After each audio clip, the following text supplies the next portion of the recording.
Mohammed Salah had returned to Egypt to visit his relatives in Nagreg, his hometown. After a long season in Europe, playing on the biggest football stages in the world, he finally had some time to rest and reconnect with his roots. He was happy to be back, away from the cameras and the hustle and bustle of big cities. He enjoyed the simplicity of his homeland, the narrow streets, the mud brick houses, and the scent of spices mixed with the desert heat. It was late afternoon, and the sun was beginning to set on the horizon, painting the sky in shades of orange and gold. Salah was sitting on the porch of his uncle's house, listening to the lively conversations of his family and the laughter of children playing in the yard. The atmosphere was calm, peaceful, but that tranquility wouldn't last long. Suddenly, a scream cut through the air. At first, it was muffled, just another voice in the village's cacophony, but it quickly grew louder, more urgent. Then the smell came.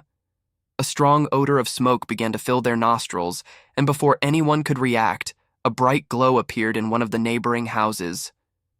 Flames were starting to rise against the darkening sky, casting flickering red and orange light over the street. Chaos erupted immediately. People ran out of their homes, some carrying buckets of water, others shouting for the firefighters. Salah jumped to his feet, his heart pounding. He saw the fire's shadow reflecting on the terrified faces of the villagers. The residents began evacuating the burning house. A woman ran out, dragging two small children, both crying loudly. An elderly man, who seemed to be the owner of the house, stumbled as he exited and was quickly supported by neighbors. The fire was spreading fast, devouring the wooden walls and furniture visible through the open windows. The heat was intense, becoming increasingly unbearable. Sparks flew through the air, and the thick smoke made it difficult to see beyond a few meters. As people tried to organize themselves, shouts of panic turned into sheer desperation. Then, a woman screamed louder than all the others. "My son! My son is still inside!" Shock rippled through the crowd like a wave. The woman tried to run toward the house, but two men grabbed her arms firmly, holding her back. "You can't go in! It's too dangerous," one of them warned. But the mother struggled, tears streaming down her face. He was sleeping. He couldn't get out. People exchanged anguished looks. No one knew what to do. The fire had already taken over most of the house, and the roof was beginning to creak, threatening to collapse. With every cracking sound, the crowd stepped back, fearing an even greater tragedy. Then another sound came from inside the house. A bark. The family's dog was trapped inside too. The tension in the air grew heavier. The mother sobbed uncontrollably. The neighbors tried to comfort her, but no one dared to approach the burning house. The firefighters still hadn't arrived. Time seemed to slow down. The fire roared. Thick smoke rose into the sky, and the desperate gazes of the crowd reflected their helplessness. Mohammed Salah watched everything in silence. He could feel the weight of the moment, the anguish in the mother's eyes, the terror of the child who was probably inside the house, not knowing what to do. He felt his own heart pounding in his chest, the sound of the fire blending with his breathing. What would he do? The fire continued to spread rapidly, consuming the walls of the house with uncontrollable fury. The heat was almost unbearable, and the smoke was making the air unbreathable. The flames danced in shades of orange and red, illuminating the anguished faces of the people around. The child's mother kept screaming, trying to free herself from the arms holding her back. Her desperation was almost tangible, a cry of pain that echoed throughout the street. Salah felt a knot form in his chest. He looked at the burning house, then at the crowd around him. Everyone was scared, paralyzed by fear. He knew that if no one did anything, that child and the dog wouldn't stand a chance of surviving. His heart pounded in his chest, each beat feeling like a warning. He didn't have much time to think. Without saying a word, Salah took a step forward. The crowd didn't realize his intention until he was already running toward the house. "Salah! What are you doing?" Someone shouted behind him. He ignored the calls and kept running. The heat was intense, but he didn't hesitate. His body moved on instinct, driven by something greater than logic or fear. He had to go in. As he approached the house, he felt the smoke burning his lungs, and his eyes began to water. He raised his arm to shield his face and, without hesitation, kicked the door hard. It was already weakened by the fire and burst open with a crash. A wave of heat hit him with force, but he forced himself to keep going. Inside, the house was a nightmare. The flames climbed the walls, licking the furniture and sending sparks flying through the air. The smell of burning wood and thick smoke made it almost impossible to see anything. Salah covered his mouth with his shirt and moved forward cautiously. "Hey! Where are you?" he shouted, trying to stifle his cough. A faint sound came from somewhere to his right, the soft cries of a child. His heart raced even more. He followed the sound, weaving through fallen beams and burning furniture. The heat was suffocating, and the air was becoming thinner with every breath. Then, he saw him. In the corner of a small room, a child was curled up under a wooden table, his eyes wide with fear. His face was smudged with soot, and he was sobbing quietly, unable to move. Salah immediately crouched down. "It's okay. I'm going to get you out of here," he said, trying to keep his voice calm. But the child was terrified, unable to respond. His eyes darted to the flames around them, and his body trembled with fear. Salah knew he had to act fast. He crawled under the table and scooped the child into his arms. The little boy clung to him tightly, burying his face in his shoulder. Salah felt his heart tighten, but he couldn't afford to get emotional. He had to get out of there. Then, a bark came from the other side of the room. He turned and saw the dog.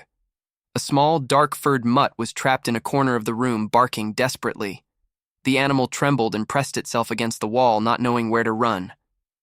Salah knew that leaving the house with just the child was already risky. The fire was spreading too fast and the roof was about to collapse at any moment. But abandoning that dog was not an option.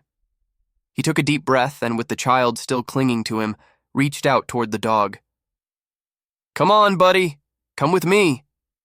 The dog hesitated for a moment, but then, as if understanding that Salah was its only chance, leaped toward him. Salah managed to grab the animal with one arm while holding the child with the other. Now he just had to get out. But the way back was no longer the same. The fire had consumed part of the house's structure, and debris blocked the path. The smoke was even thicker, making it nearly impossible to see. Salah squinted and tried to remember the way he had come. He couldn't make a mistake. He couldn't hesitate. He moved forward quickly, dodging burning wood and jumping over fallen debris. Each step felt like a challenge, each second an even greater risk. He felt sweat dripping down his face, the heat scorching his skin. Then, part of the ceiling collapsed right in front of him. Salah stopped abruptly, instinctively stepping back. The impact made the floor tremble, and the flames rose even higher. The exit was blocked. His heart pounded. He had to find another way out. Looking around, he spotted an open window at the end of the hallway. It was his only chance. With the child and the dog still firmly in his arms, he ran as fast as he could. Every step was a fight against the heat and suffocating smoke. His lungs burned, his vision started to darken, but he couldn't stop. Reaching the window, he realized it wasn't as low as he had hoped. The fall wasn't too high, but enough to be dangerous. He couldn't just jump with both the child and the dog in his arms. He thought quickly. He placed the child on the windowsill and spoke in the firmest voice he could manage. "I'm going to hold you. I want you to jump. I'll catch you, okay?" The boy looked at him, still crying, but nodded weakly. "Trust me," Salah said. With a sob, the child closed his eyes and let himself fall. Salah leaned forward quickly and caught him before he hit the ground. Then, he placed the dog on the edge of the window and gently pushed him out. The dog fell but immediately stood up, shaking himself off. Now it was just him.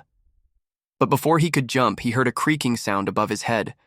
He looked up just in time to see another beam about to collapse. There was no time to think. He pushed off and leaped out of the window at the exact moment the structure came crashing down behind him. The impact of the fall was hard, but he stayed on his feet. The heat still burned his skin, but he knew he was safe. The child and the dog were safe. Now, all that was left was to get away before the house completely collapsed. Salah took a deep breath, finally feeling the fresh night air fill his lungs. His chest still burned from the smoke he had inhaled, and the heat of the fire still seemed to cling to his skin. But none of that mattered. The boy and the dog were safe. He looked at the child, who was still sobbing softly, his eyes wide with fear. The little one was covered in soot, his face streaked with tears, but he was now in Salah's arms, unharmed. The dog, though trembling, remained by their side, wagging its tail nervously, as if it understood that everything was finally okay. Behind them, the house continued to burn. The fire roared loudly, consuming what remained of the structure, while the crowd watched in stunned silence, as if they still couldn't believe what had just happened. And then, as if a spell had been broken, cries of shock and relief filled the air. "He did it!" Salah saved the boy. "Allahu Akbar! He made it out alive!" The child's mother ran desperately toward them. Her eyes were red from crying, and her breath was unsteady, but she didn't hesitate. With a loud sob, she stretched out her arms and took her son from Salah, hugging him as if she would never let go. "My son! My son!" she repeated between tears, holding the boy tightly against her chest. The child clung to his mother, finally feeling the comfort of being in her arms.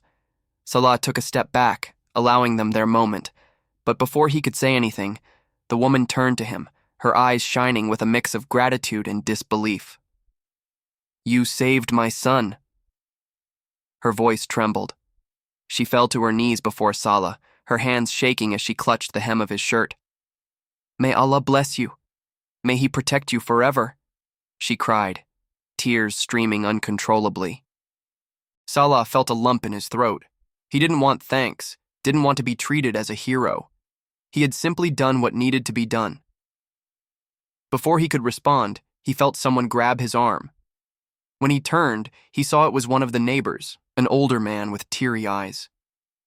"You risked your life to save them," he said, his voice thick with emotion. "Few people would have that courage."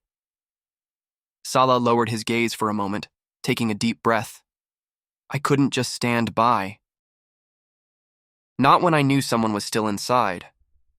For a moment, silence hung in the air. And then, as if the entire village had woken up at the same time, a chorus of voices rose. "Salah is a true hero. May Allah grant you a long life. He saved the child and the dog without thinking of himself." People began to gather around him, some touching his shoulder in respect, others simply nodding in admiration. Even those who had been frozen in fear earlier now looked at him with newfound reverence. He tried to smile, but he still felt the weight of adrenaline coursing through his body. Then he felt something nudge his leg. He looked down and saw the dog he had rescued. The small animal gazed up at him with bright eyes, its tail wagging slowly. As if it understood what Salah had done for him and wanted to show its gratitude, the dog stepped closer and licked his hand. For the first time that night, Salah smiled and crouched down, gently running his fingers through the dog's fur. "You were brave, too," he said, scratching behind the animal's ears. The dog let out a quiet bark and nestled against him. The commotion continued around them. Some neighbors were still trying to control the flames with buckets of water, but the house was already lost. Fortunately, the firefighters arrived soon after, extinguishing the last of the fire before it could spread to other homes. The entire village remained gathered for a long time, still processing what had happened. Whispers filled the air about Salah's bravery, about how he hadn't hesitated, about how he had entered the house without thinking of himself. But to Salah, the only thing that mattered was that the child was now safe in his mother's arms. He looked around and realized that, despite the tragedy, something powerful had emerged from that moment. The unity of the people, the way they supported each other, the way they now looked at one another with renewed respect. That night, no one would talk about Mohamed Salah as a football star. They would talk about him as the man who saved a life. And to him, that was worth more than any trophy.